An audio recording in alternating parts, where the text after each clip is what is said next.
Hey, how you guys doing? This is KLA Cloud the Wanderer, and I'm with me. I'm here with Chris and Jess Tucker. How you guys doing?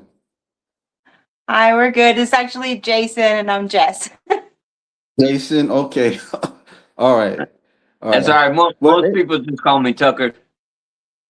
oh, okay. I could have sworn your name was Chris. Like I see, but anyway, I appreciate you. Um, with me on Saturday. Yeah. Like I was curious about you guys like your J- I for, what's his name? Jason, right? Jason. Jason. He's a neuromuscular therapist. Yes. Yes. Yeah, okay. And you just started the bodybuilding world. You did your first show. Yeah, I just did my first show last weekend. Oh, okay. Like, how was that for you? It was fun. It was a good experience. The production ran it pretty well. We had a good time. Everybody was very supportive. So I don't think there could have been a better way to do a first show. Oh, okay. You guys are like my first bodybuilding couple, so excuse me if I'm kind of struggling a bit Yeah, we're and stuff. honored. But yeah, I appreciate it. Yeah. So, how you guys met? Like uh, bodybuilding or outside of bodybuilding? At uh, at the gym. at the At the gym. gym. We actually Oh, both worked at the same gym. yeah. That's Yeah, so that's interesting. that's how we met. We actually, it's a funny story because when we first met each other, we kind of didn't like each other up front. Um, but our manager made us kind of take on a project together and made us work together. And then she started training a little bit with me back then, and I'm a little unorthodox with my method, so I got a lot of flack from that up front, but um, once she started training, she saw what that was about, and here we are. No, that's interesting. I get like a little bit hot and cold um experiences of meeting somebody in the gym. So that's kind of interesting that you guys, met in the gym. So Yeah, yeah. I think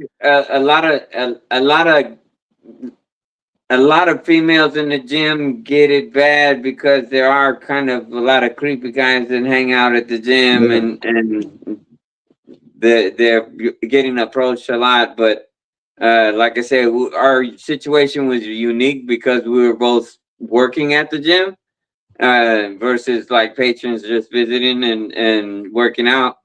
And like I said, our manager kind of saw it, but he made us work together on a project, and so he kind of helped us find a way around that.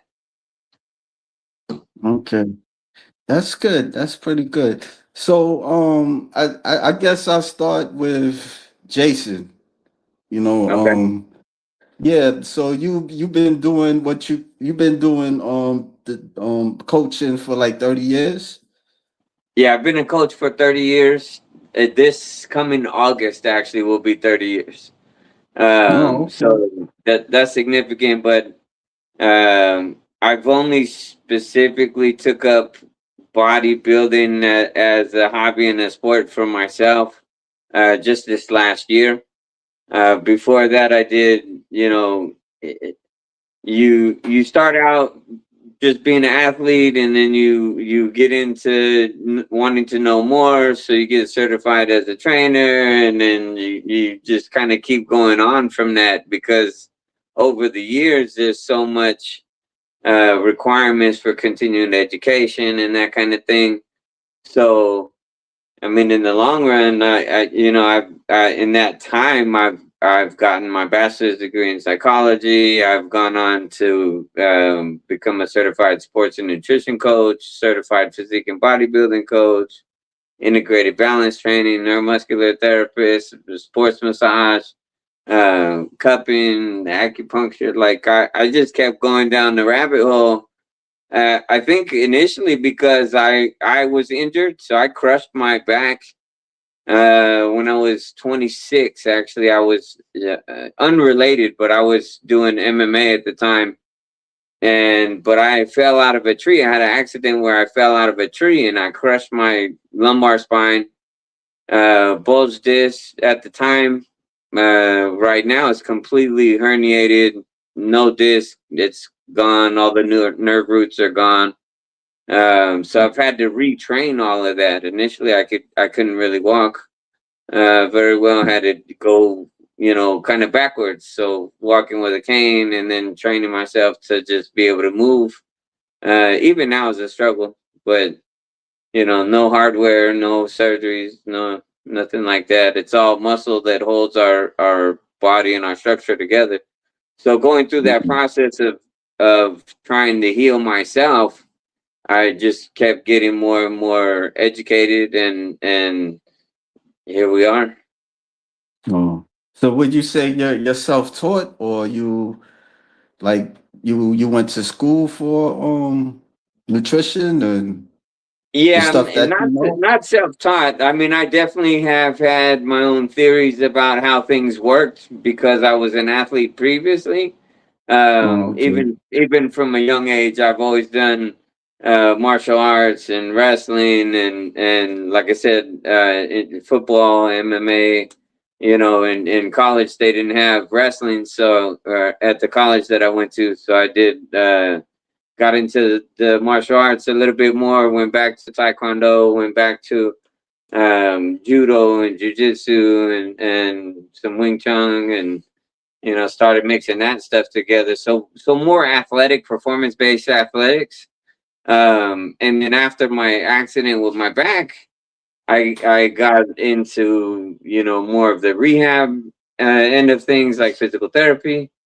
And then I just kept trying to learn what I could from the best of what was available at the time, Right. whether it was school or online or in the library or through certification programs, wherever I could find knowledge that wasn't quite the cookie cutter, physical therapy model. Um, so I had to do that and just kind of try and take the best out of what was out there and see where the boundaries of that is and where it works and where outside of that zone it just doesn't work anymore. So I had to create a whole new system to fill in the gaps where mainstream was just missing me. Okay. That's interesting. Yeah. And so just when you were you how did you started competing? What made you compete? So everything kind of started with my youngest daughter. She decided to Yeah. think that she was funny running out onto the street and I couldn't catch up to her. So that kind of gave me like a rude awakening that it was time to kind of start losing some weight so that I can keep up with her and keep my kids safe. But I was started going to some posing seminars with Spectrum Fitness Productions around Mhm. here. I think I went to pretty much almost every single posing seminar that they had, and I started looking at it. My perspective of bodybuilding before was actually the bodybuilding division. So I never knew that there were other divisions that you can go into. Once I found that out, going to these posing seminars, I started kind of like looking into it a little bit more.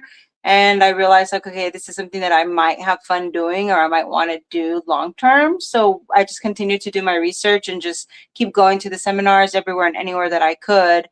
We actually ended up going to one in Sparks, Nevada, I believe. That was Mhm. the very first. That was the center podium. That was the center podium one. That was the first one that we went to, and they actually had a mock show. So that gave me the opportunity to like get up on stage and see if that's something I really wanted to do. Once we went to that one, it was basically like a given. I was like, okay, I want to get on this stage. I want to wear that bikini. I want to show what I can do.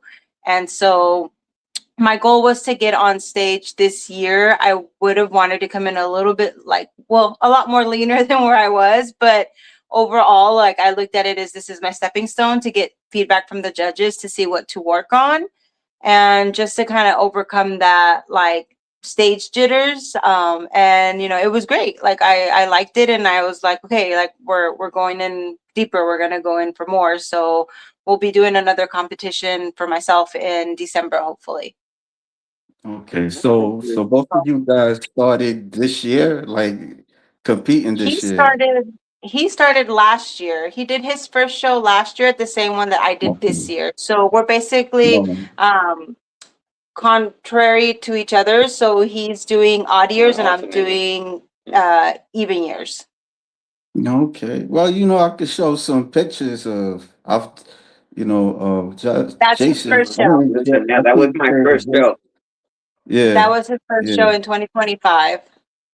All right. Was you nervous? Yeah, I Um, could say I was nervous. I think I was more confident, I think, than most first time people that come for a show.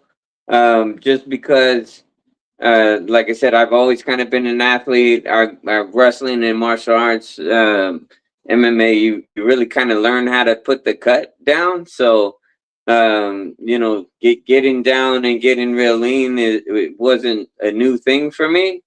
mm, But I think that's for me. That's really what won the show for me. I was a first time competitor, and I won every division. First place that I entered, all four divisions that I entered, I won just on the first show, and so that's really rare, I would say. And if you listen to a lot of interviews with some of these other pros, you know, that we've actually become friends with now, and extending our circle. Um, a lot of these guys, you're looking at going years, sometimes maybe 10 years before really being able to maintain, top placing at their shows. And so I've now done 3 shows last year and have taken top 3 in every category that I've been to. yeah, yeah, that's pretty cool. Yeah, Yeah. yeah. Like, would you like do you see yourself as a pro? Like, getting your pro card? Yeah, I'm not going to stop. Oh, okay. I Yeah, think, yeah. from I my mean, perspective, we see things like strongman and powerlifting, and that kind of gets a lot of notoriety and accolades. And I think even like with Olympic lifting, there's a stage for that. I think bodybuilding is and should be making a resurrection in this era, because from a therapist perspective, it is the advanced level of being in rehab. Like, you're more focused on having control and keeping the stimulus in the muscle instead of creating pain in your joints and connective tissue. Whereas like powerlifting is pretty much, I'm going to sacrifice everything, including good form, just to make a lift. And that's where people get hurt, is when you make those kinds of sacrifices. Right? yeah, Bodybuilding is about health and stimulating muscle growth and development, keeping a healthy body fat percentage, right? And this is not just for aesthetics. This is health, right?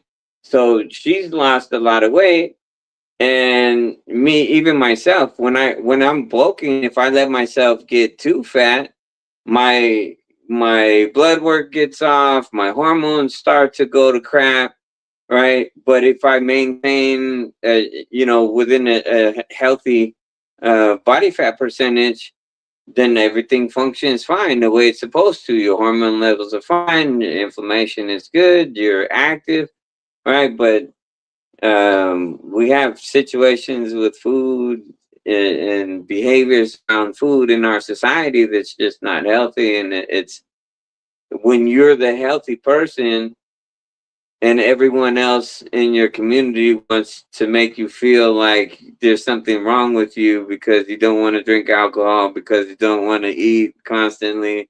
Every social gathering you go to, there it surrounds food, right? So I have a saying with her, with myself, and all of my other clients: we have to eat what we need to function and thrive, but not what we want, because what we want is addictive behavior, right? Mm.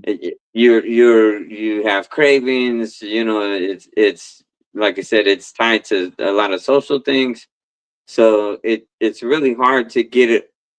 It's hard in our society to be healthy and not feel kind of like, think about when you're a kid, and we talk about peer pressure, right? Like that peer pressure to do things like drink and do drugs and stuff like that.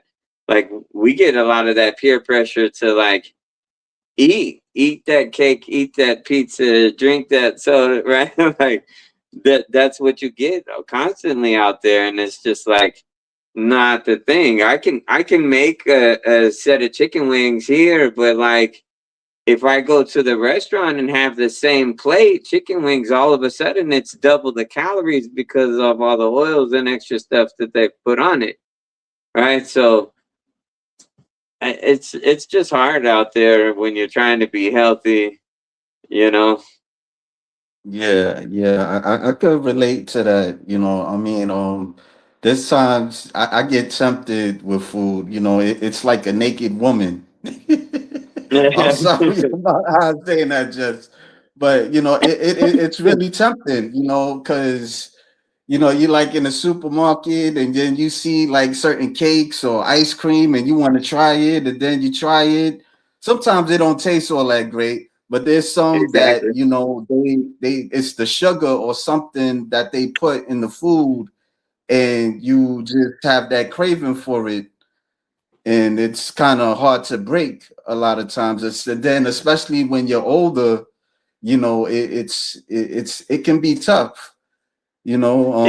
Yeah, I yeah, think that's an important point that you're making there about age too, because as we age, we tend to get more sedentary, and you lose muscle that way, right? yeah, And so, but all those things that are being pushed out there in your diet, your muscle mass is actually your main glucose disposal agent, right? So all that sugar that you put in your body, if you don't have muscle mass, you're never going to burn it off. It's going to accumulate as fat. Your insulin is going to be off. Like all of these things start going on with your hormones. Like I say, if your fat levels get too high on your body fat, then all of your sex hormones start to go, and then you're not able to really grow muscle anyway, because now your hormones are off. You're stressed out about it, and then your stress levels being up.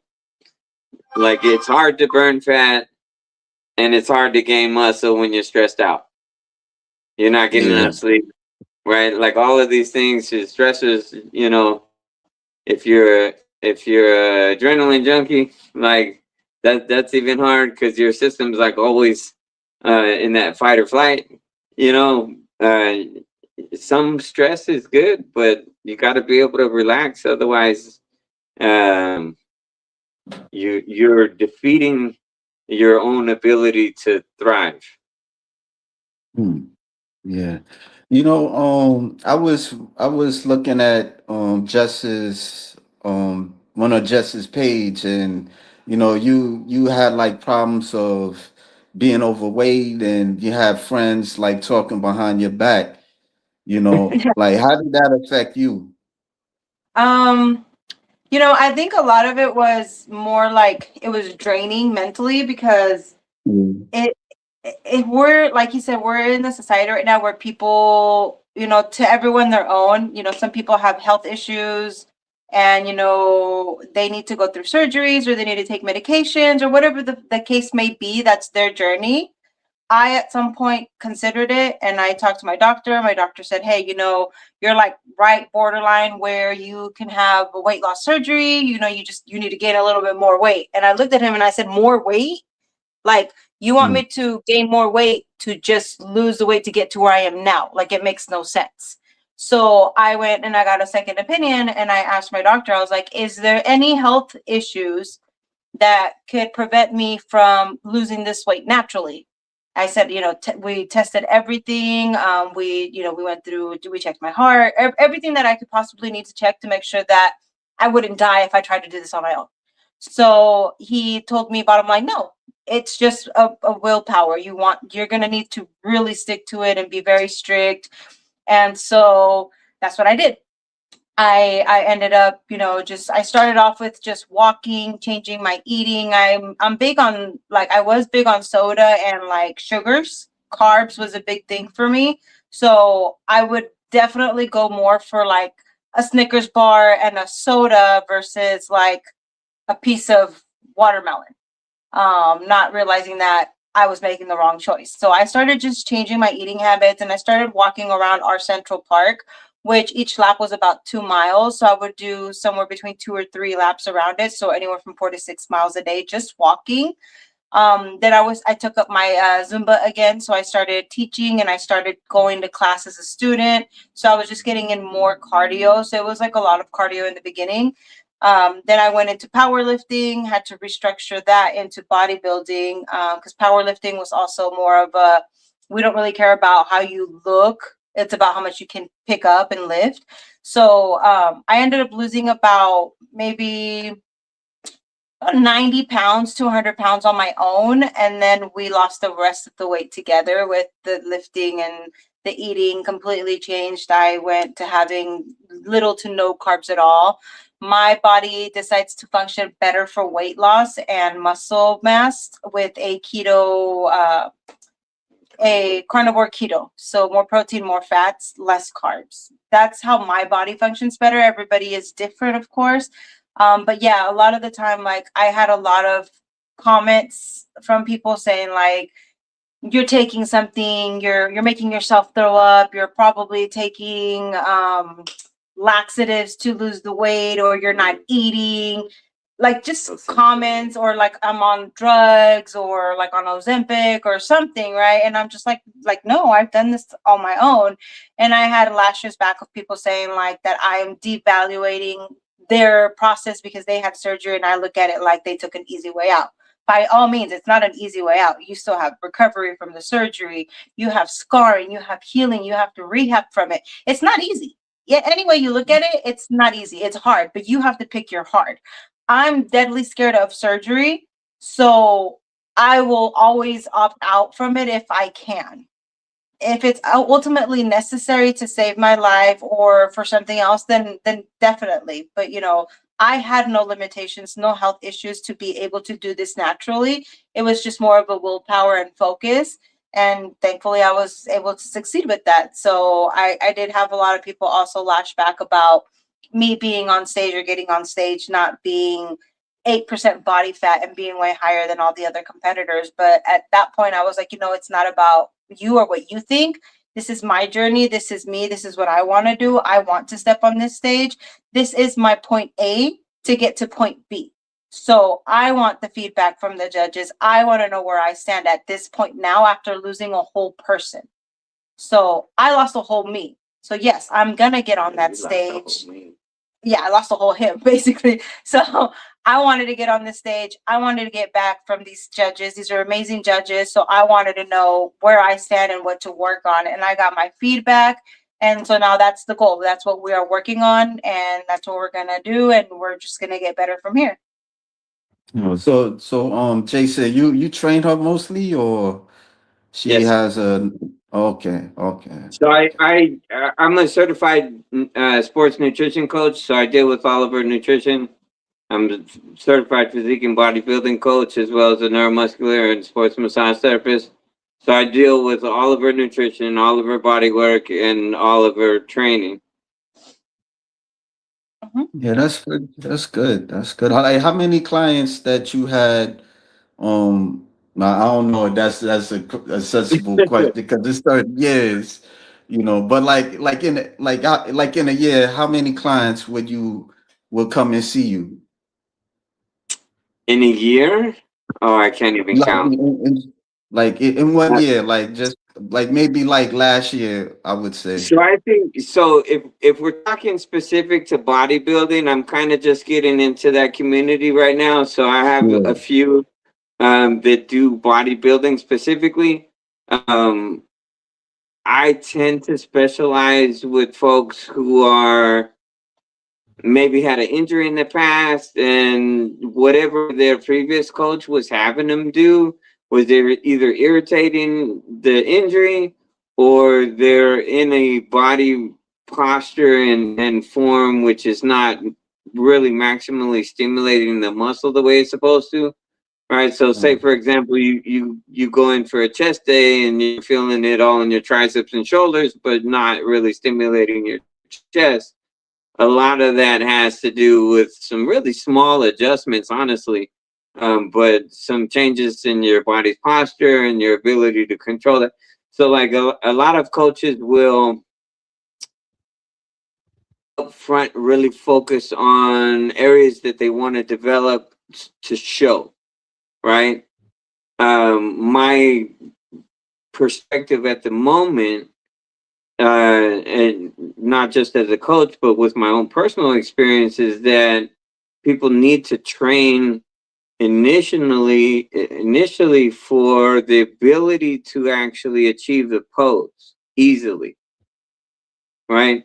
So one of the things that Arnold Schwarzenegger said back in the day was, you do the work in the gym to build the muscle. When you get on stage, you should just be able to get out there and show them, and not try to over flex and contract, because sometimes that will actually make you look smaller, right? So the ability to get into the pose, which is already really kind of an unnatural position for your body to be in, if you can't get into that pose easily and hold it and have that strength endurance, then that's actually what you should be focusing on up front, and then fill out the silhouette from there. Who was your opposing coach? My posing coach is Anita Timofey. She Oh, is in the Sacramento, California area. no. I Great was coach. talking. I meant Jason. I mean, because both of you I'm guys are like I'm novice. self coach. I'm self Oh, coach, oh, so I coach myself. oh. We do go to and participate in, um, like she mentioned earlier, posing seminars.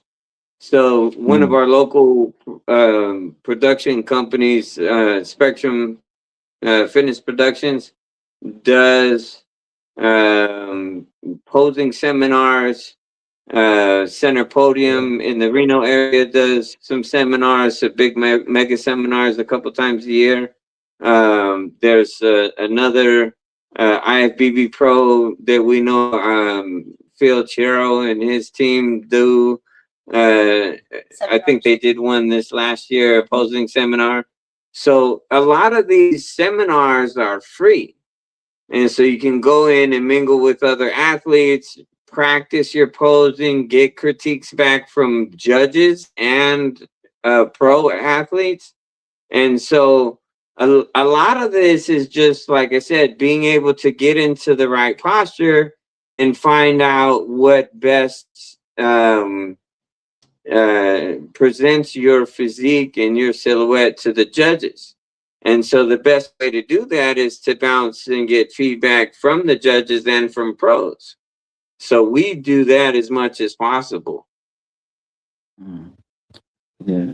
Like in the bodybuilding community, like what's your guys' experience in the bodybuilding community? Are they very like abrasive?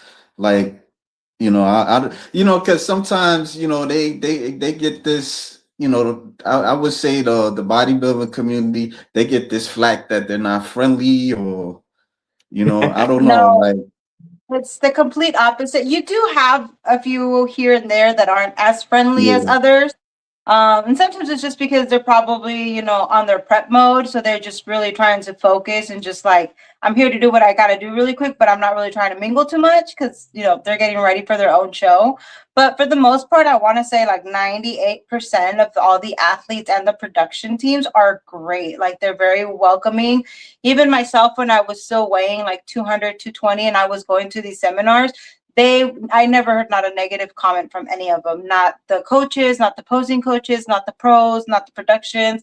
They just keep telling you, you know, like keep working on it, like never like, oh, you're too big, don't do it. No, keep working on it. It was always positive feedback and positive embracement. I honestly always looked for a good place to where I would fit in the fitness industry, because I always felt like, what am I doing, right? Like I'm a girl in a weight training room where everybody's looking at me like, what?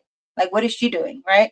So coming into these seminars, like you said, everybody is very inviting. Like, you know, we made really good friends there, and like I'm happy to say that for the most part, everything was very warm and welcoming. Like they're very nice. Don't they look mean and tough, but they're not. They're really nice. Yeah. Yeah. I mean, I just watch, I'm a spectator, I've been to a few shows, and I think like my first show that I've been to was the New York Pro, and I didn't really think that they was I kind of it kind of like it perceived to me like they were like closed a bit, like closed mind, like closed, Hmm. like isolated, if I want to say that. I don't know that, but then again, there were like people I did approach, but it was a bit, I don't know, it wasn't too bad, that's why I asked, Yeah, because like I would I'm say not. honestly, it's probably like any other mix of people, right? You get some that are, like you say, kind of closed off, and you know, as she mentioned, focused. You know, if Yeah, you're on your prep time, it could be like you're hangry, right?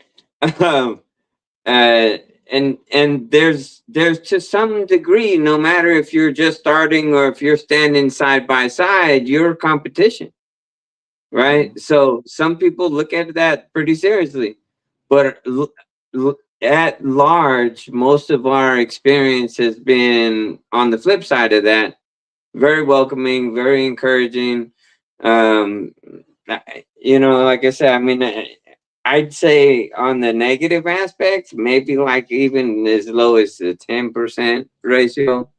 yeah, Most of the feedback that we've gotten has been pretty positive.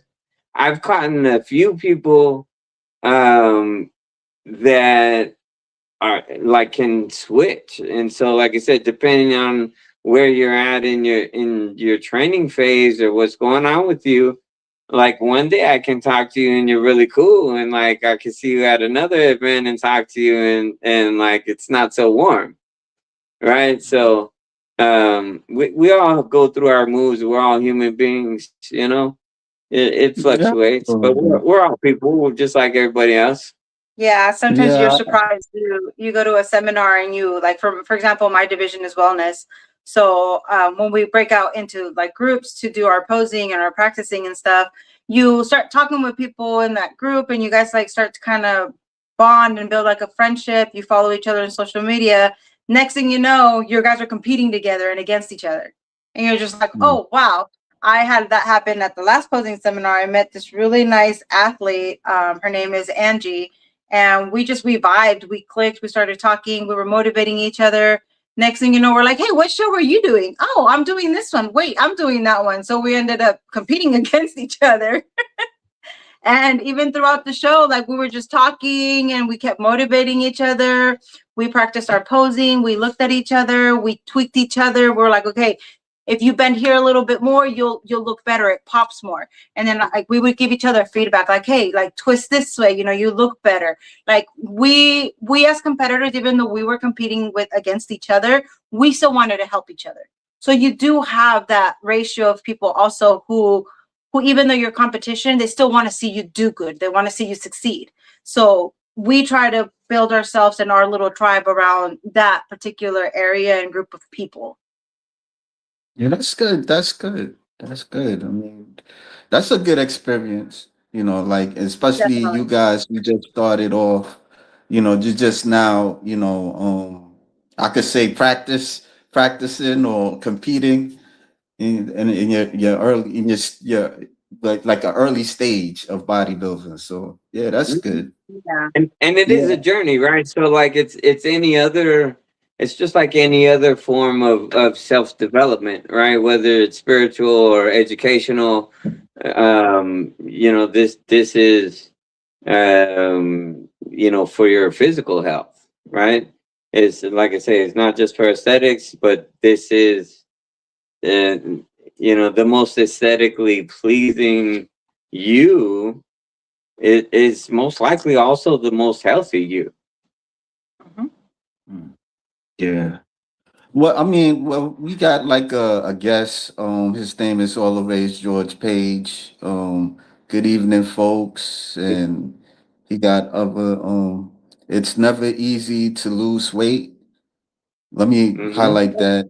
Yeah, It's yeah. He not. It got. really isn't. Yeah. He been through a lot with losing weight. He had a heart attack at one point. Oh, Yeah. He also talks to bodybuilders, interviews bodybuilders as well. What inspires no. Jess to want to build her body? I'm sorry, what was the question?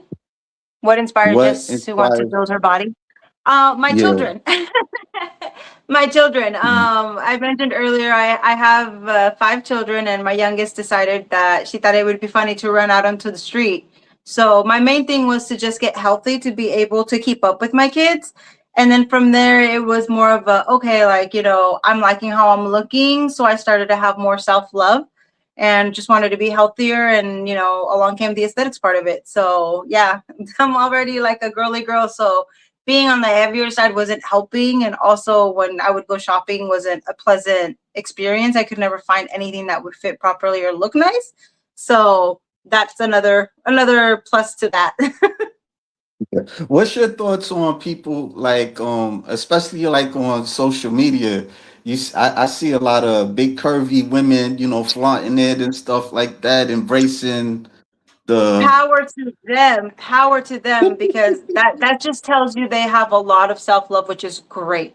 That's amazing. Mm. There's people who just have that body positive, like I got my curves and I'm just getting it.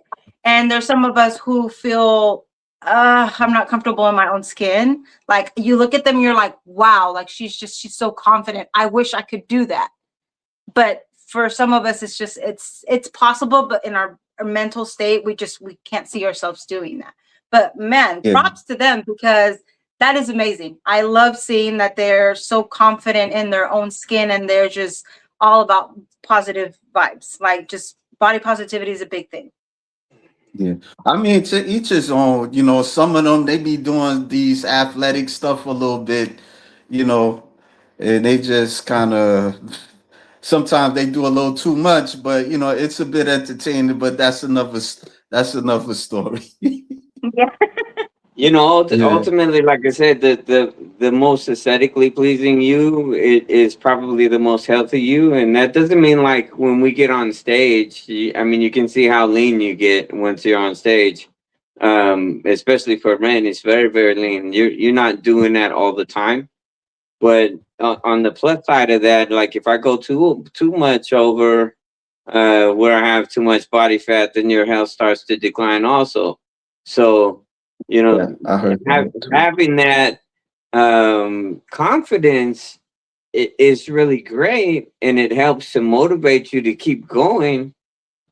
But knowing ultimately, from my perspective as a sports nutrition coach and a therapist, and even my initial bachelor's degree in work was in psychology and behavior modification.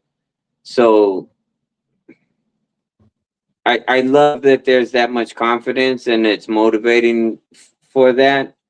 But I have to, from a health perspective, as a health educator, I have to say that living at that amount of body fat is typically a side effect or a sign of a metabolic disease that over a long period of time will wreak havoc on your health. So Right. you might be having fun now because you're in your 20s, or 30s, maybe even into your early 40s, but that's going to catch up on you. Yeah. Hold on. Taking care of yourself so you can take care of your babies. Exactly right. It's all about family, the continuance of you, right? Yeah, and then us having a healthier lifestyle and being more athletic is also a plus side because Just a kid. it rubs onto your children or even sometimes people around you. I mentioned to him not long ago, I was, posting about my walks and stuff, and like people just started kind of following me, and now I have like a small little group of ladies who likes to go hiking with me on Sundays. So like tomorrow we have a hike. Mm, And I always keep into consideration as well, everybody's level, because there are people who are just starting off to walk again, who are a little bit on the heavier side. So as I can do 6 miles in, let's say, an hour and a half, they can do 6 miles in 3 to 4 hours. So we always try to choose trails that are going to be easily somewhat not easy, but also going to give them a little bit for, a little bit of money for the run, but also to where they're not going to have a heat stroke or a panic attack or an anxiety attack. We want to start off slow, controlled, and make sure everybody's safe more than anything. So that's you pretty always end up good. sometimes motivating other people to want to start doing something for themselves. And like I said, it could be something as easily as just going for a walk, something that you didn't do before. Now you're doing it. So therefore, it's going to create a habit and a deficit that will help you get to where you want to be eventually. You just got to be consistent, which is another big factor. I didn't have that in the beginning, and I'm still to this point learning, learning to be more Yeah. consistent. Yeah, yeah, I know it's not easy. Yeah, I mean, that's good that you do hiking with your friends. That's pretty cool. Yeah, Yeah. it helps, it also helps you kind of, like I said, we try to go on trails that's not too close to the city, but also close enough to, if there's an emergency, they can get to us pretty fast.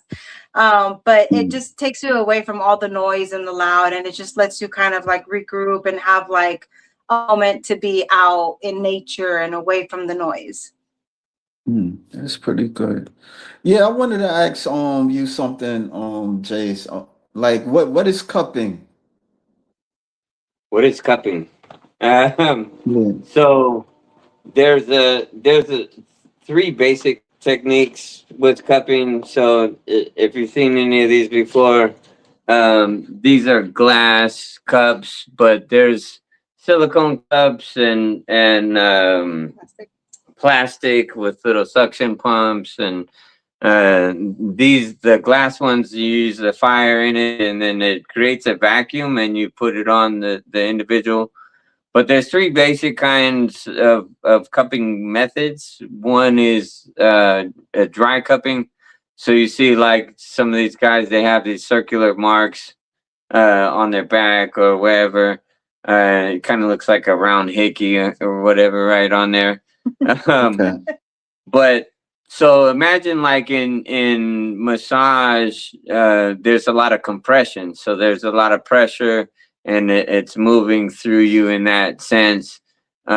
Creating a vacuum in the cup can actually pull that tissue away and open it up in a different way and stretch it and decompress it this way versus having compression and then moving the tissue that way. So statically, you can just kind of leave it there. Um, there's massage cupping where you can put it on the individual and actually move the cup, and really stretch the fascia and the muscle tissue that way. And then there's one that I use a little bit less often. It's called wet cupping. So you would actually take a scalpel and create some small incisions in the skin, and then put the cup on top of it, and then through those incisions, we would draw out um, excess fluid or clotted areas, to also kind of decompress the tissue there. So for example, one of the last times I used that method was from a victim from an explosion, right? So there was an explosion down around the foot area, and it compressed the calf muscle in a great way, and everything was very hard and just inflamed really deep all the way down to the bone. So if that fluid doesn't start moving quickly, then some of that tissue can actually die. So we put the cup on there and drew out a lot of that um, lymph and clotted blood that had broke the vessels deep inside. So at the surface level, you didn't see any kind of real bruising, but it was so swollen and tight that you knew it was damaged deep. So we just did that and drew out all of that, and they were able to heal fine. So lots of different methods for using the cups, but again, it's more of a decompression versus a compressive force. Yeah. Now that you mention it, I do see like especially bodybuilders, like they'll have like these rings around their backs. And I'm like, Hmm. what is that? And then like you're mentioning it like, oh, okay, that's what that is. Okay, I Yeah, so understand. it Yeah, decompresses the tissue, but that suction yeah. also brings in a lot of fresh nutrients with the blood that comes Yeah. to that area. So one of the things that helps you um, maintain good muscle length and foster relationship tension, but also healing and recovery, if we can pour more fresh blood, oxygenated blood, and nutrient rich blood to the area, then the muscles tend to heal a little bit faster and not get overly tight and contracted. As if it gets too tight, then you lose range of motion, and Mm. then that's not very functional, right? So, we want to build the muscles, but we want to still be able to move. Okay. Yeah, that's interesting. I remember I talked to one lady I was interviewing, and she's a therapist, and she do like this massage technique on like majority. She's like a sport massaging. She Yeah, massages sport athletes. Excuse my stuttering, but of course. she was telling me like this technique that she does in massage therapy, and the it can be painful. Like I know like there's some massages that's very painful. So I think I had like I seen a massage therapist, but that's a different story. Yeah. I think if you have a good massage therapist, it shouldn't be really painful. Um, Right. there's different layers of tissue, so if you warm it up correctly and then get a little deeper, into it as the muscle allows you, rather than trying to force your way in, I think that really aggressive, deep tissue is what makes it painful.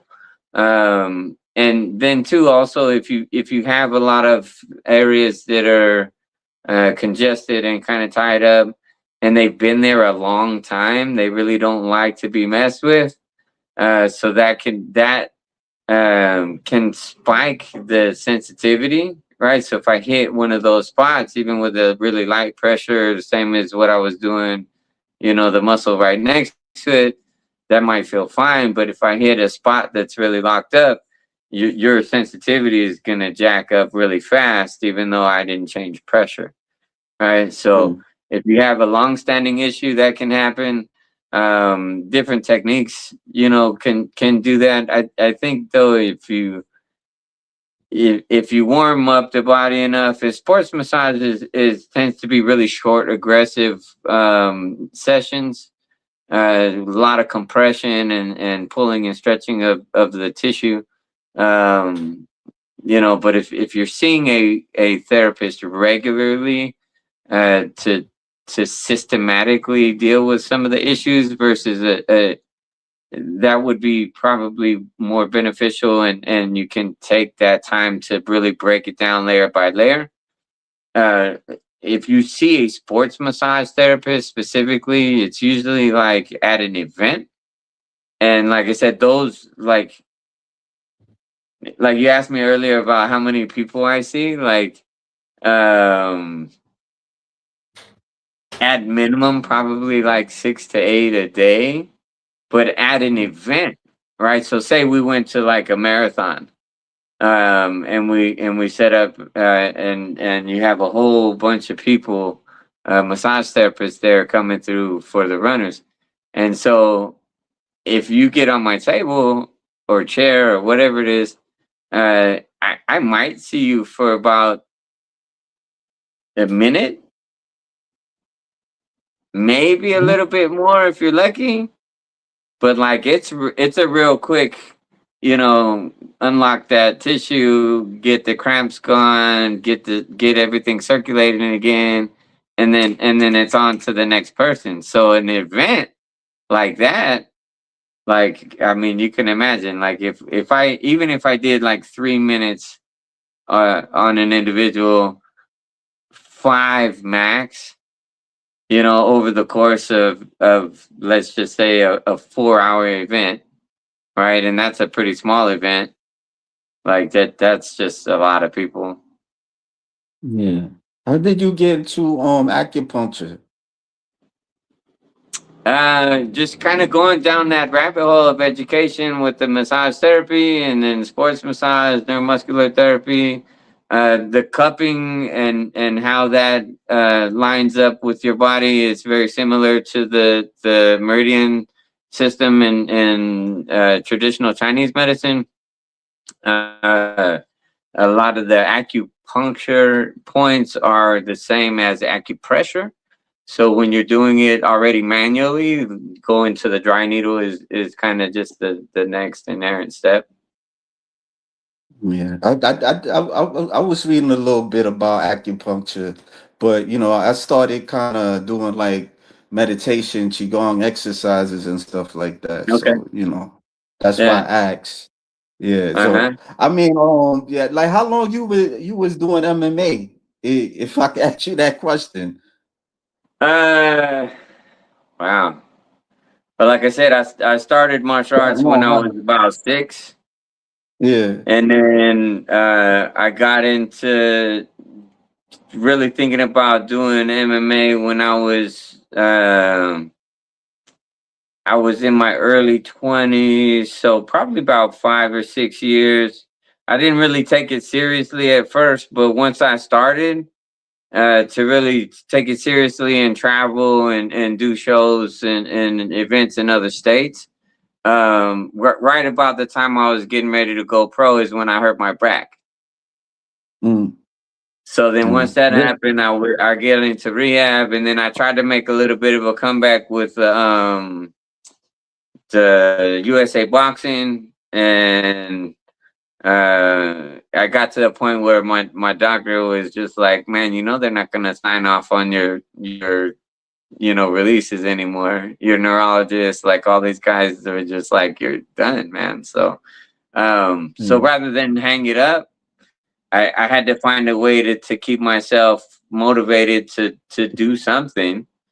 So I focused on the rehab for a long time, and I got all my rehab certifications, the barbell rehab certification. Um, and then that, like I said, on the far end of that, I kind of started dabbling in with powerlifting, but that just was too much on my body at my age. And so then I kind of figured out my system, and that led me to bodybuilding Mm. because it stimulates everything that's healthy for you. Having muscle mass and circulation and good mobility and control over your body and all these great things. But without the just smashing pain of crushing my joints under a heavy load. I mean, not what my body wanted coming out of rehab. Yeah, I can imagine. That's pretty tough. That's not very easy. You ever seen Uh, his you ever seen his show competitions, just, or I don't know. This No, was I before never got you last met? to. Well, and I did see a few, but like big ones, no. And then I just seeing him work out with the bag, I'm just like, whoa, I would not want to make you mad. Yeah. Oh, well, you got. I try to walk as much as I can. I got two bad knees like Stone Cold Steve Austin. He loves saying that.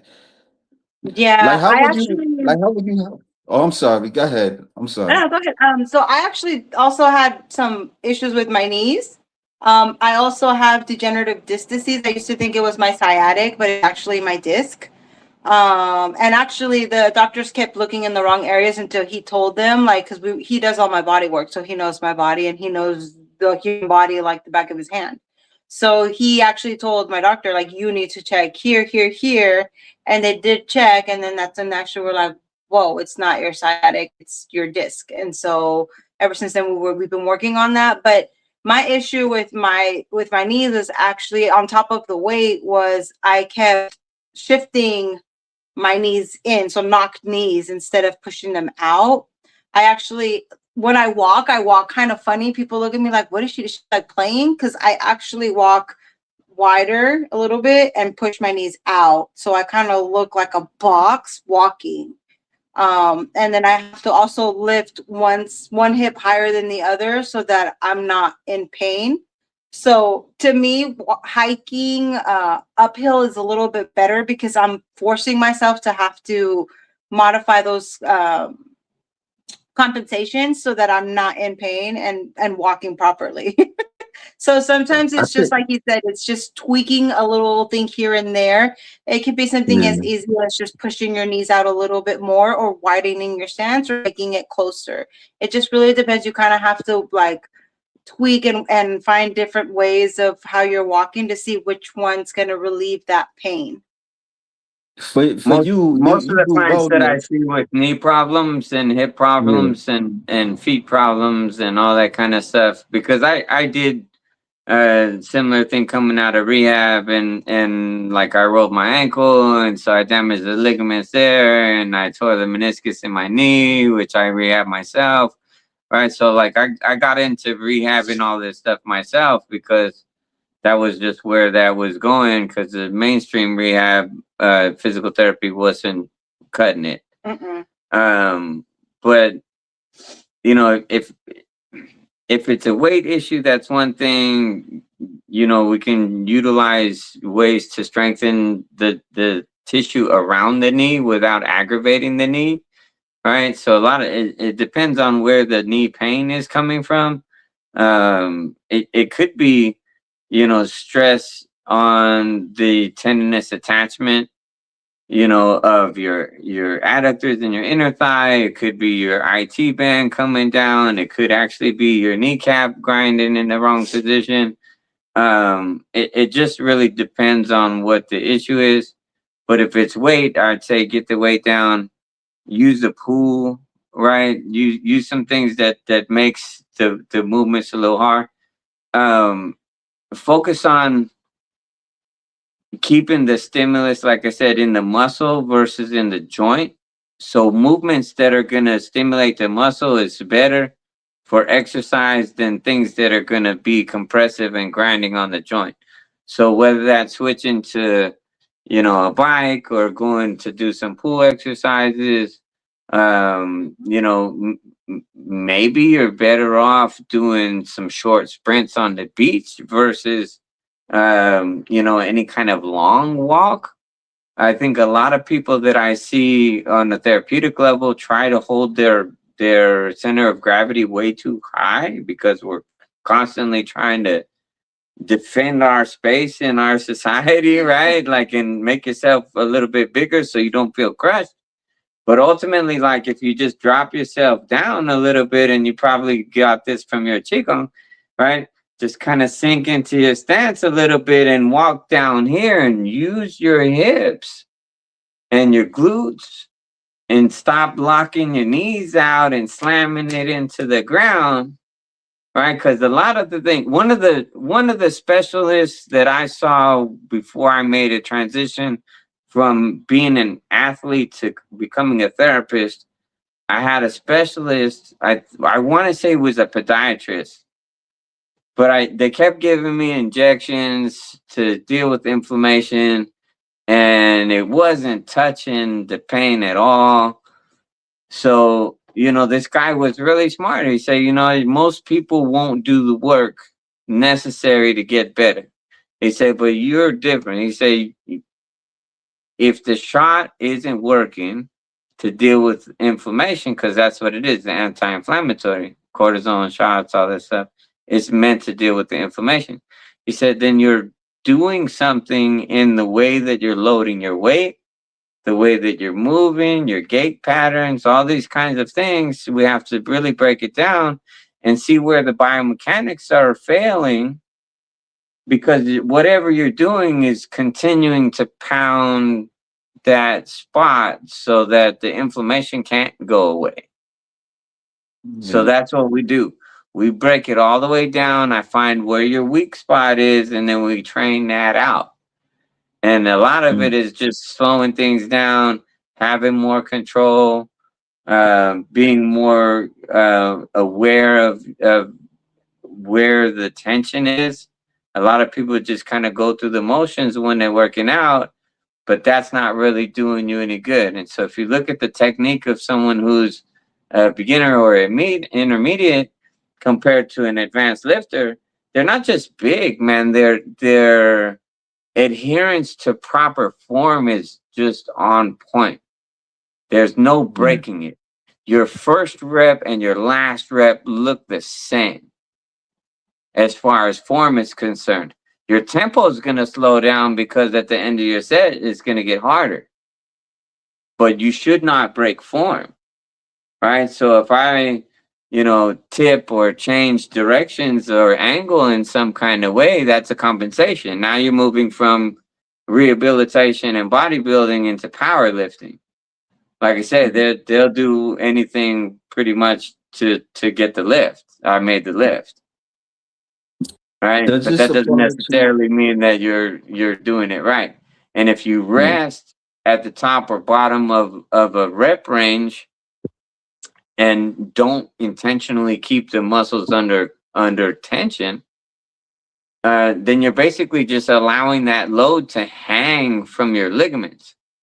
Your ligaments connect your bones to your bones.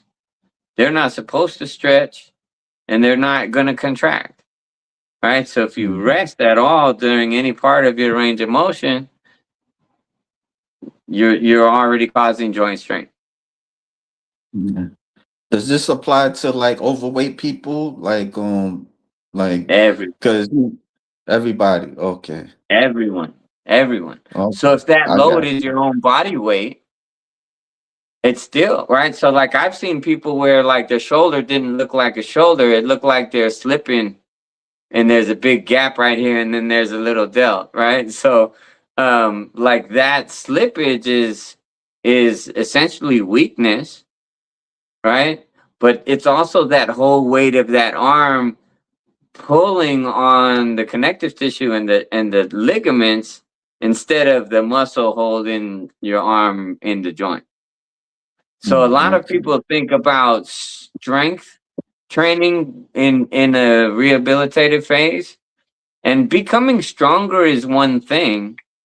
I think that's beneficial, but that shouldn't be the focus. I think that the focus at that range needs to be on neuromuscular recruitment and coordination, balance, and building the tissue around the joint. Because if inside the joint it becomes unstable, that's always going to be unstable. Like I said, a ligament, if it gets stretched, it's not going to contract back. It's just going to always be stretched and loose. So the opportunity for it to slide or do anything where you're then hitting bones on bones or you're clipping cartilage and stuff like that, that creates inflammation. But if you build the tissue around the joint to encapsulate that and strengthen it from the outside, a lot of that slippage doesn't happen. And that's where rehab really turns into bodybuilding. You don't have to think about it as a competitive sport, but you're building your body, you're building your temple. So Yeah. make it as sound as possible. Just like if it was a house. Like if I had a hole in the wall, like, and it lead to the outside, I'm not just gonna say, okay, well, you know, we're just gonna strengthen this one upright 2x4 that holds up the wall. No, we have to patch the whole wall all the way around. Otherwise, there's still gaps there. No matter if I take that 2x4 out and replace it with a steel beam, that's stronger. But look, you still have all this gappage around. You have air gaps and stuff flowing through, right? Like you actually have to seal all the way around, because that 2x4 is not going to become steel. It's going to become straw. Mm, mm. Yeah, I mean that's a lot you told me, man. Like, I mean, in a good way, in a good way, like it's. I mean, I've seen some of your stuff. The viewers can check it out. Okay, so one last thing that we're going to cover today is prioritization of exercises. Okay, so a lot of guys and girls, you're going to get into wanting to prioritize the part of your body that you want most accentuated or highlighted and showing, right? So girls, a lot of times it's going to be glutes, thighs, right, legs. Guys, it can be any number of things, right? Maybe it's adults, maybe it's whatever, right? Okay, so I implore you, okay, even if you do not want to ever get on stage and do bodybuilding show, try to practice bodybuilding. That was the short clip I had to. I just took Yeah. some of the clips. No and worries. stuff. He did say thank you for your time, but he had to step out because he has a client, so he had to kind of run. Okay. Yeah, I appreciate him, giving him his input. Yeah, like so far, like with your needs, like how long do you want to stay in wellness? I plan on staying in wellness unless they decide to tell me that I'd be better in a different category. But I mean, since I've been going to seminars and even him just recently, me being on stage, like we've kind of come to the term that like wellness is just where I need to be. I've always been very lower body dominant when it comes to my quads and hamstrings. So that just seems like it'd be a good place to just stay. Okay, and you do natural bodybuilding. Yes. Mm-hmm. Okay. I just asked. I was just Yeah, asking. Yeah. we're gonna push my body to do this naturally as much as possible. Once my body says, okay, like this is your natural growth, there's no more growth from here, then we might look into other things or alternatives. But for now, it's gonna be all natural. Is there somebody that you admire in wellness or in other divisions? I don't know. Do you pay attention to other I divisions? do. I pay attention to a lot of them. There's a few different people. Like in the men's side, of course, Jason. He's doing classic. For bodybuilding, our friend Philip Shero. He's actually an IFBB pro. He went to the Olympia, and I believe he placed top 5, if I'm not mistaken. Okay. For bikini, there's Kat. She's amazing. She's a pro. Wellness, of course, my posing coach Anita, and also Tay. She's a natural bodybuilder for the wellness division. She's also amazing. Bruna, she's another IFB pro. She actually just won another second show today or this weekend that actually qualified her to go back to the Olympia. So she's going to be going there again. So there's just so many athletes that I'm just like, wow, like I wish, like that's where I'm heading. Like that's where I want to be. Like I want to look like you. So. Yeah. That's the ultimate goal is to get there. Okay, okay. Did you like before bodybuilding? Did you know about it like the sport?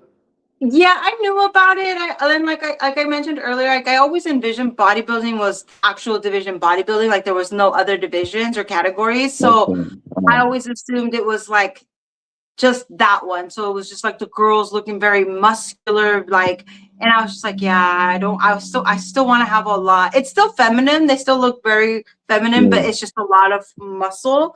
And I was like, I can't be, I don't want to be that muscular. Like I still want to keep a smaller upper body. I want to have muscle in my legs and my glutes, but I want to have a petite upper body. And so until I started like really looking into it and going to the seminars is when I realized there was other divisions and categories that I could do. And like I said, when we did the Reno mock show, I did it with the intention of finding out, is wellness really the division that I'm going to be better at, that I'm going to fit into more. And sure enough, that's what all the judges there and other athletes and pro athletes said that would be a better division for myself. Yeah, that's pretty good. Hold on. MMA is a tough sport, and he also says, good to start natural first. Yeah. Yeah. I've been I've been to a couple of OCB shows. I don't know if you're familiar with that, but it's a natural body building Yes, organization. Yeah. OCB is another one we were talking about. We actually have a friend that's a coach. He coaches in the Oakland, California area. He has a team called Built by Nando. He's held a few OCB shows there as well. The only thing with OCB is that once I get to a lower body fat percentage, we don't know how much loose skin I'll have. So Yeah. if I do decide to go through skin removal, I have to be very careful which one they do, because if there's any additional things that they do, like any lipo 360 or and any abdominal wall repair, then I wouldn't be considered to be able to qualify for an OCB show because of the abdominal repair job. So I Um, would have to really look into that, depending on, like I said, how we proceed with the skin removal, if there's any that needs to be removed at that point, to make sure that it's only just skin removal and no repairs or no lipo, because otherwise I wouldn't qualify for a natural show with OCB. I would with NPC, but not OCB. mm. I don't know if I feel like asking you a question, but I don't know. You don't have to answer it. Would you do like enhances if you No, had the? Oh, okay. I just okay. no. That ain't gonna go. My mother, my family background, gracefully blessed me with natural upper body breast area, so I'm naturally already pretty big. As if anything, I was thinking about a reduction. So I glutes you need to build. I honestly feel like building what you have is a better way. It's natural, a lot of less risk factors when it comes to surgery, recovery, and long term. Mhm. So, yeah, the last thing I would want to do personally is put anything in my body or on my body that's going to create a potential hazard for my life. In the Yeah. past, in the previous, I've already gone through some health issues. So the last thing I want to do is do that for myself to want to be like stage ready or be more well developed. If I'm going to be developed, it's going to be because of my hard work, not you know because I went and I got an implant or anything. Like, I personally don't like it. To everyone their own, like if somebody is like, hey, I'm struggling, I've been trying to build my glutes for 20 years and I can't, by all means, if you can do it and you're not afraid, kudos to you. Like I said, I'm Mhm. a scaredy cat, so I want to avoid surgeries as much as possible. Right. So, like, are you preparing for another show? Yes, so we just came out of the show on the 18th of April. So we're doing about 2 weeks of just a deload, and then I'm going to reload on some carbs, and then we're going to get right back into prepping. So it'll be a good 7 months of prepping.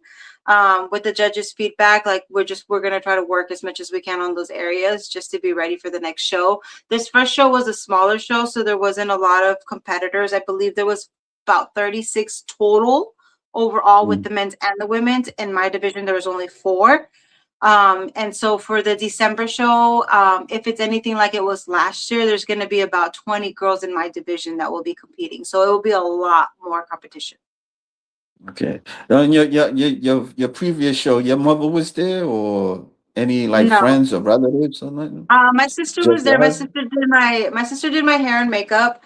I had some other friends that I've made along the way in bodybuilding, that I've met at shows that I've done their hair and makeup for their shows, and we became friends. And she came out. Her name is Josie. She's actually also on Instagram. She follows me, and I follow her back. She won her overall for physique, I believe. Figure. I'm sorry, figure. She won her overall for figure, so she's qualified for nationals.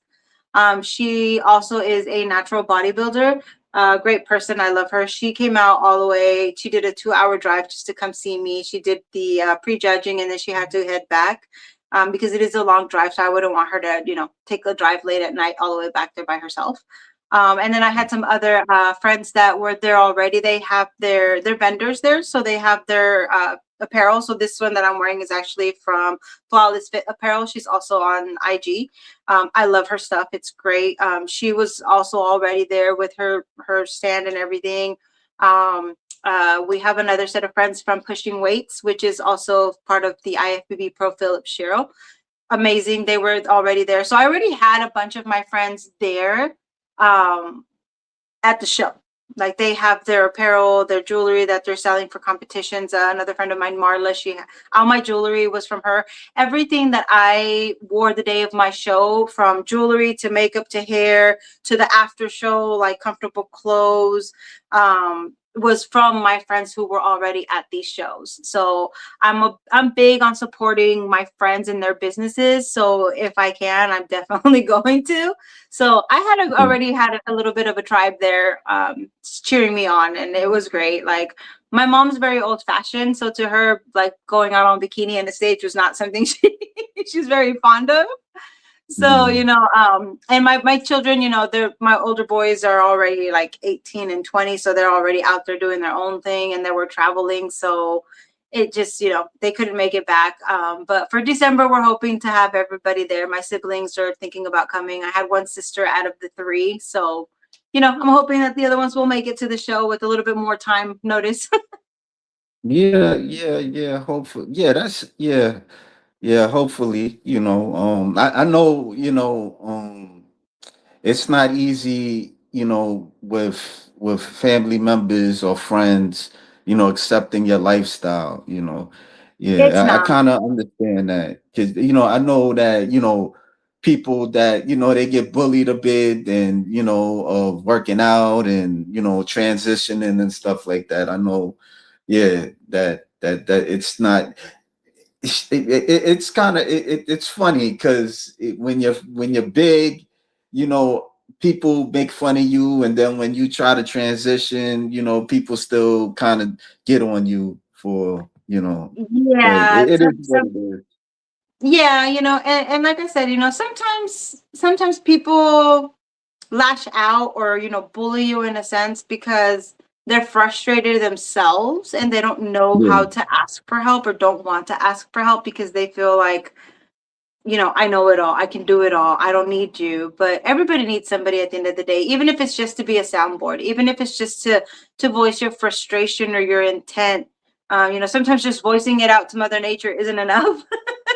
right. And sometimes you just need to hear something back. Some people aren't very good at looking at the signs or capturing those signs that life is giving you, that it's time to do something, right? So, it took me a while to just really understand that I needed to just be healthier overall. And then, like I said, then that just kind of transitioned into wanting to step on that stage. And I already had a few friends from my previous experience in life when I was on the heavier side that also actually started doing bodybuilding. And just seeing her up there, I was like, okay, like she can do it. Why can't I? That's the question a lot of the times people ask. I've had people tell me, like, why? And so like, why do you want to do this? Or why are you losing weight? Or why this? And my response sometimes is as simple as why not? Right. Yeah. Like, why not? Um. Why should I not? Like, because you feel some type of way, because, you know, you don't want to do it. Like, that's you. Everybody has their own journey. Everybody is their own person, and everybody makes their own decisions, and everybody has their own consequences. So your consequence for not wanting to work out is not going to be mine. You know, God forbid, you might have a heart attack. You know, I might just have a brain aneurysm. I don't know. We're all different. Our bodies are different. Our issues are different. You know, and the fact that we all have these issues should be a reason to come together and help each other, not tear each other apart. Yeah. I mean, it could be a test, everybody not gonna like your lifestyle, some people is comfortable where they at, some people get sick and tired of, they want they kind of they're stuck. They're stuck. Some people that Yeah, they're just stuck. they're settled in. They're comfortable. Like you said, it's comfort. They're okay with where they're at, and that's totally fine if that's what they want. But like you said, I got to that point to where I was like, enough is enough. I couldn't do stuff that I used to do back in school. I was a cheerleader. I was playing softball. I was playing volleyball. I was on the soccer team. I was on the swim team. And like, it got to a point to where like I would go to the lake with my kids and I couldn't even swim 10 feet without feeling like I was out of breath. So I was like, enough. Like, I want to enjoy life. I want to enjoy my children. I want to see them play. I want to play with them, run. I want to play skip it with them. Like, hopscotch, whatever it is. Like, I want to be able to do things with my kids and not feel like I have to sit out because I can't move. I can't breathe. So ultimately, it's like, it's whatever you want. If you're conform with how you're living your life, great, enjoy it, live life to the fullest, enjoy it as much as you can. But for me, it was a rude awakening that I needed, that wasn't comfortable. This is not what I wanted. So I just had to really just focus, concentrate. And it took a lot. It took some time away from my kids, but they understood. And we would make up for it on my rest day. Like my rest day, my Sunday was all about my kids. Like, you guys give me Monday through Thursday or Monday through Friday, whatever my work week was for my workouts. And the one day that I don't have anything but light cardio, that is my day to spend with you in any way that we want to, in any way that you want to. Whether it's taking a drive to the beach and just going on the roller coasters, whether it's going to the movies or doing like a movie marathon at home with popcorn for you guys.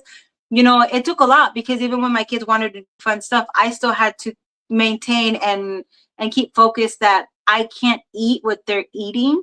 So I would have to pack my snacks. I would let them have their snacks, whatever they wanted, but I always made sure to have my lunch bag with me with my snacks to make sure I didn't get tempted to eat something that I wasn't supposed to. Yeah. Yeah, it's a different lifestyle.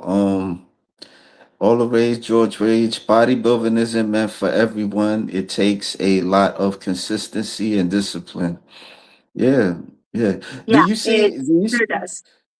do you see it as a sport or more of a lifestyle in your opinion? Um, I see it as a lifestyle, honestly. I actually see it as this is the lifestyle that everybody should be living, to be, like Jason had mentioned, to be on a healthier side of the spectrum.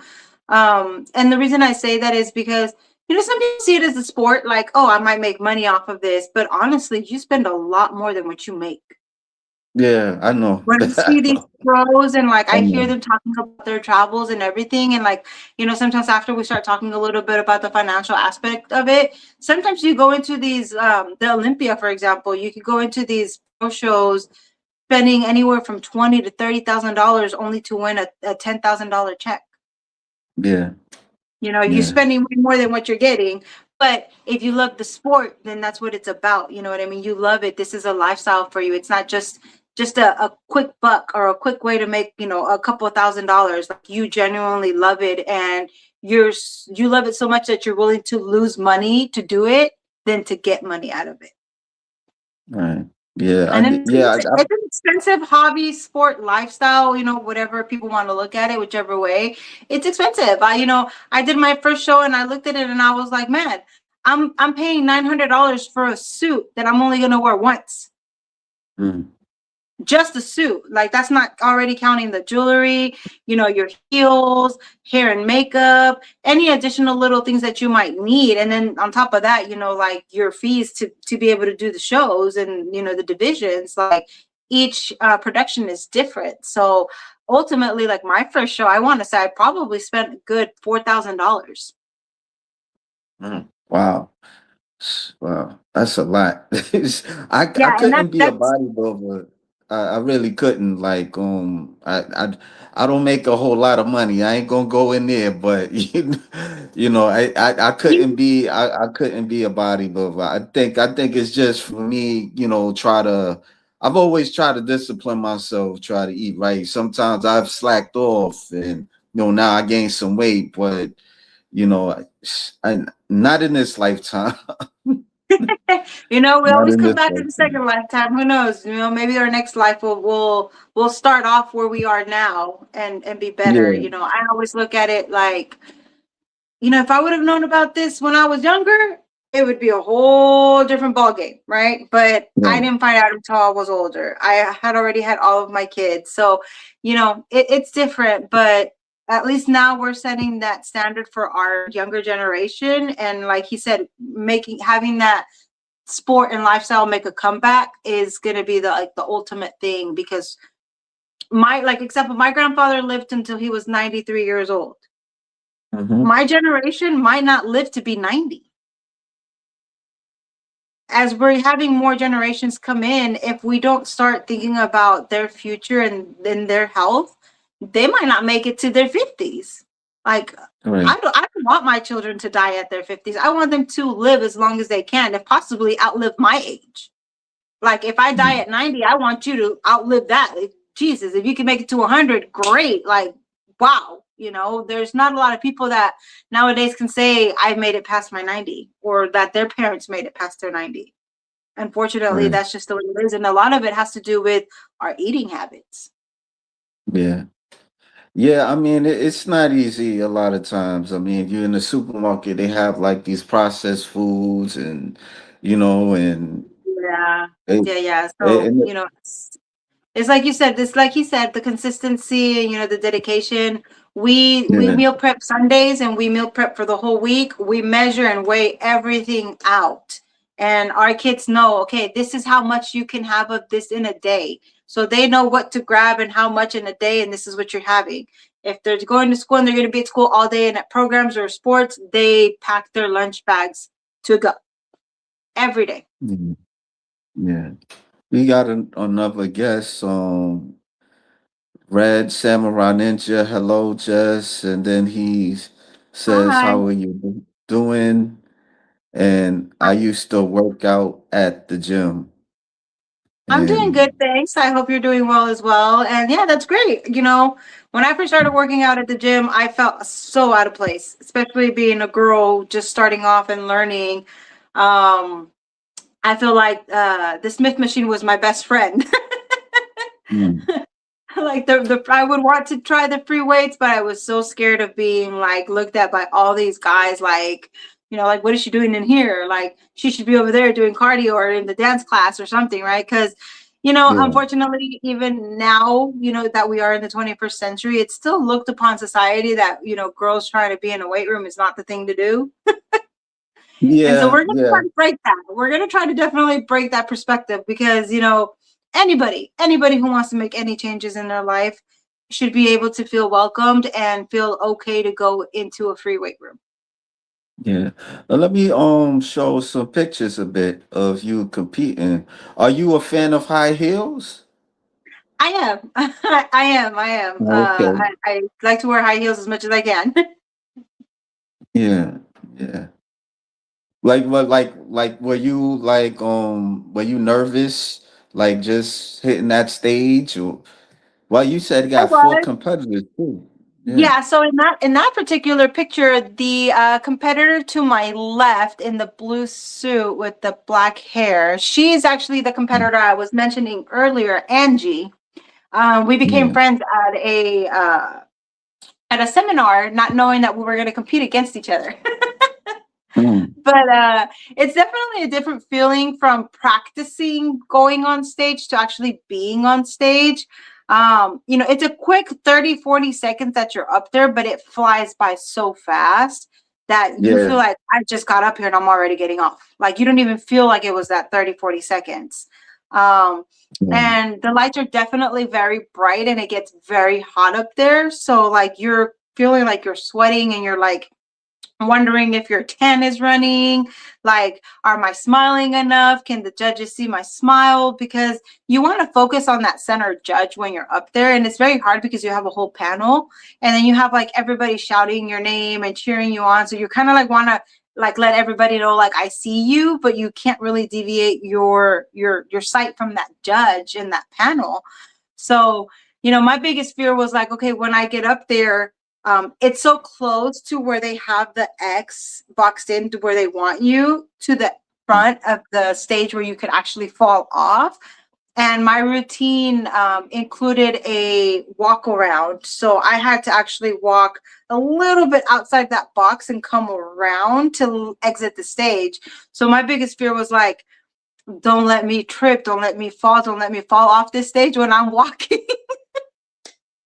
So, I feel like my posing was okay. I could have been a lot better, but I was so nervous about falling off the stage that I feel like I didn't push my glutes out enough or like lean in enough. So I was kind of upright a little too much, but this is what this show was for, was to get that insight, get that feel and know what I needed to bring to the stage next time. Yeah. And what place again were you in? So What place they had? I did wellness division. I did true novice, which means I've never stepped on stage. Novice meaning I've Mhm. never placed. I did masters 35 and over because I am 39, and then I did the open category, which means you go against all the competitors. And so in true novice, I placed fourth. In novice, I placed first. In masters 35 and over, I placed first, and in the open category, I placed third. Okay. Okay. Yeah, Well, I and then the mean, it's your production. first. No, What was I that? was I was just saying. No, I was just saying it's your first.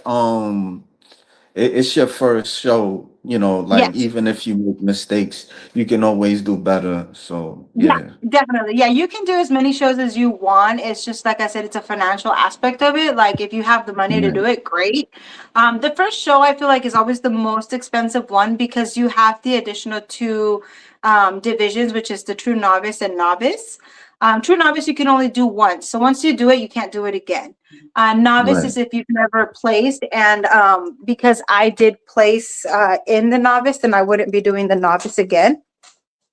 Mm-hmm. Sorry, my phone's like low on battery. I'm gonna just hook it up really quick. But yeah, so for the masters, I placed first. So masters actually qualifies me to go to nationals in that master category, but definitely not something that I'd be doing this year because I feel like there's still a lot more work to do and I want to present a better package on the stage. So we're going to keep working on it. We'll see where we are in December when I do the December show. My ultimate goal is to take that overall crown. So that's what I'm heading for. Yeah. Got another question. Leg day has to be your favorite workout? Actually, it's not. Being that I'm No. in wellness and it is lower body dominant, I actually enjoy upper body, preferably pool day. So Mm. I prefer like a pool day. Than a lower body, but because of my division it's definitely more leg days than anything. But yeah, like I'm very quad and hamstring dominant, so it doesn't take a lot for my quads and my hamstrings to really grow and pop. Right Mm. now my main focus is going to be growing the glutes as that's like my most troubled area. Right. Yeah, like do you like for your upper body like what like you do pull-ups or you I know No, you so do powerlifting a bit. for my upper body, we do more like rows. So we use the cable machine and the Smith machine. I don't do too many free weights just because of, like I mentioned, my disc issue. I don't want Okay. to create anything that's going to irritate it. So for me, I get better resistance and I have better posture using the cables and the Smith machine. or free Okay. barbell. A barbell. Yeah. I don't do like dumbbells, kettlebells. I'm certified as a kettlebell specialist, but I still prefer to stick to doing the Smith machine and the pulley Oh system. yeah. It's just easier. I get more resistance there. It will help me Um, grow better.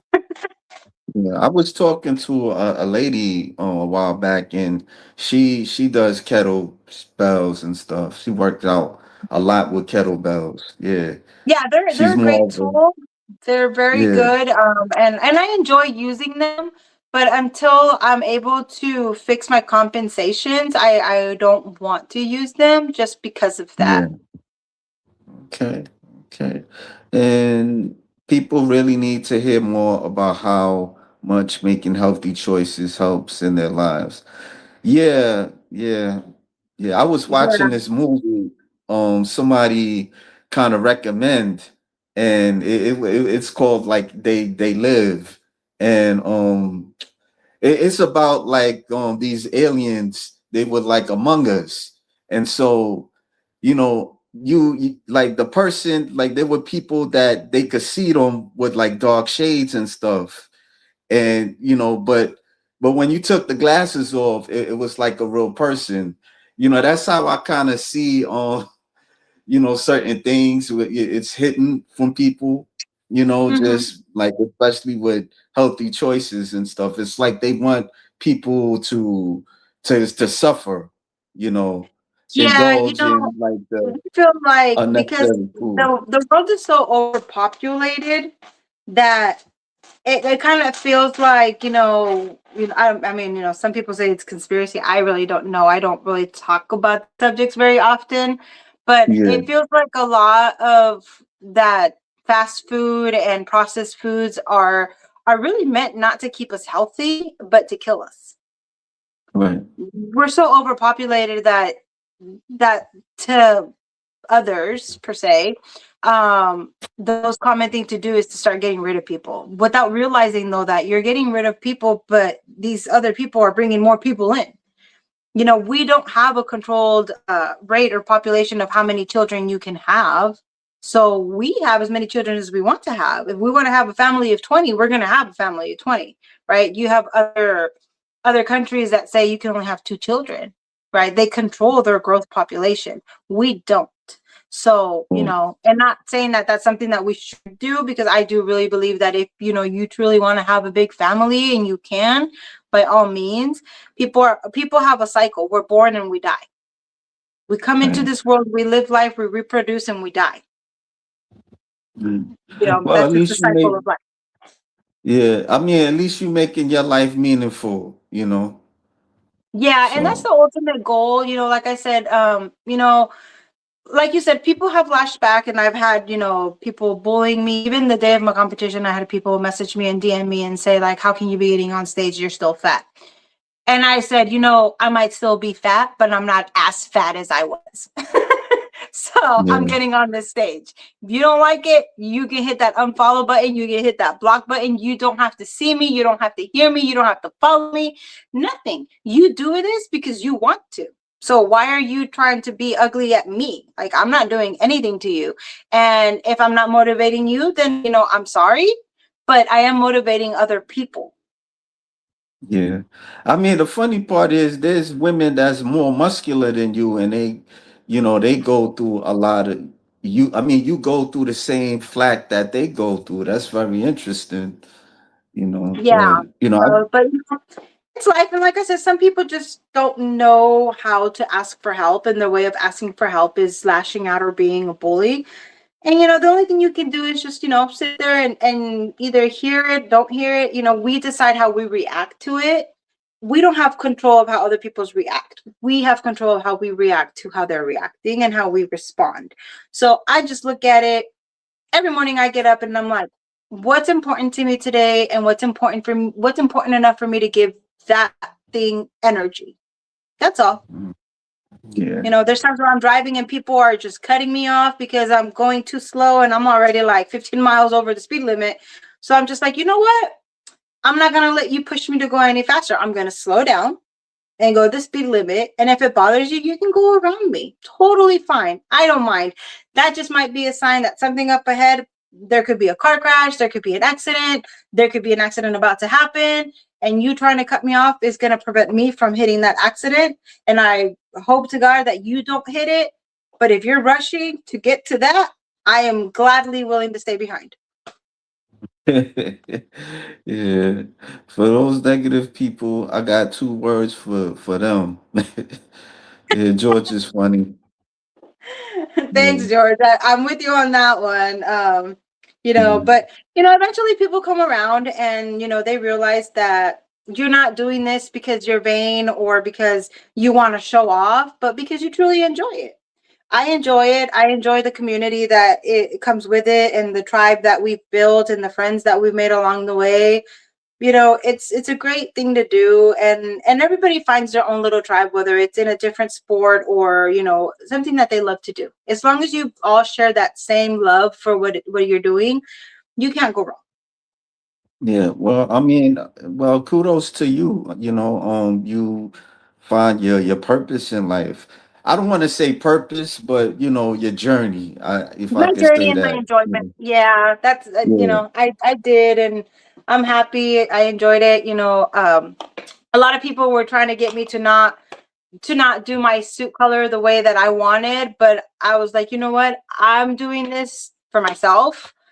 I'm gonna pick the suit that I want. I'm gonna do this my way. I'm a very happy person, so that kind of comes out with how I do my makeup and my fashion style. I'm colorful, so I'm big on like the bright neon colors and stuff. So people were like, "Oh, but how are you gonna do that color? Like the judges don't like that color, this and this and that." And I said, "Oh well." Like I'm doing this for me, not for the judges. Yes, they're there to judge me and tell me what to fix and what not to fix, but my style, my flair is not going anywhere. Yeah. So are you're more of a you're a makeup artist? I am. I actually was my vanity is a bit of a mess, but I'm sitting at my vanity. I was like, "Ooh, I got to clean it out. I have too much makeup." Mm. Okay. All right. All right. Yeah, Well, so yeah, I mean, I wish you the best. I mean, I would love to talk to you and your husband again on your another show, sure. Really. Yeah, Yeah, definitely. He's very knowledgeable. If anybody wants to pick his brain or needs help or has questions, that maybe they're having some pain here and there and they're not sure what it is, if you want to do a show about that, I'm sure he'd be happy to. If they want to message him, he does have an Instagram. I'm sure you have it. yeah. I believe he started I'll following put you it as in the well. description. I don't think I put it there yet, but I'll get to it. I'll put Yeah, his stuff there and your stuff there. Yeah, So he's always yeah, willing to help and answer questions. He's all about helping people be better and feel better. If he could, he would magically make everybody be healthy and feel good and not have any yeah, pain. But unfortunately, we don't have a magical wand to do that. We have to do the work, like he said. yeah. Well, I mean, I wish you the best, you and your husband. I really appreciate you guys giving me the opportunity to speak with you. You Well, we know. appreciate you giving us the opportunity to be your first couple on the show. Yeah, yeah. Thank you, thank you. All right. So good luck with your. I mean, hope you have a good time with your hiking tomorrow. Definitely will. I'm looking right now to see what I'm going to be packing for it. I like to be safe, so I always carry like, emergency supplies and stuff in my pack, extra water just in case somebody forgets it. I'm very diligent when it comes to stuff like that. You never know, somebody could accidentally hurt themselves or sprain their ankle or something. So I also carry K-tape to help bandage them up so we can get them back. So like I said, I like to stay close to civilization, but also enough to where we can have a breather. So, hopefully it goes well. But, this group of girls that have hiked with me before, so they already know what the drill is. Yeah. Well, I'm gonna let you go. All the Ray George Page says good night, Jess and Chris. Good night. All right. You have a good night. Thank- Thank you so much. No problem. All right.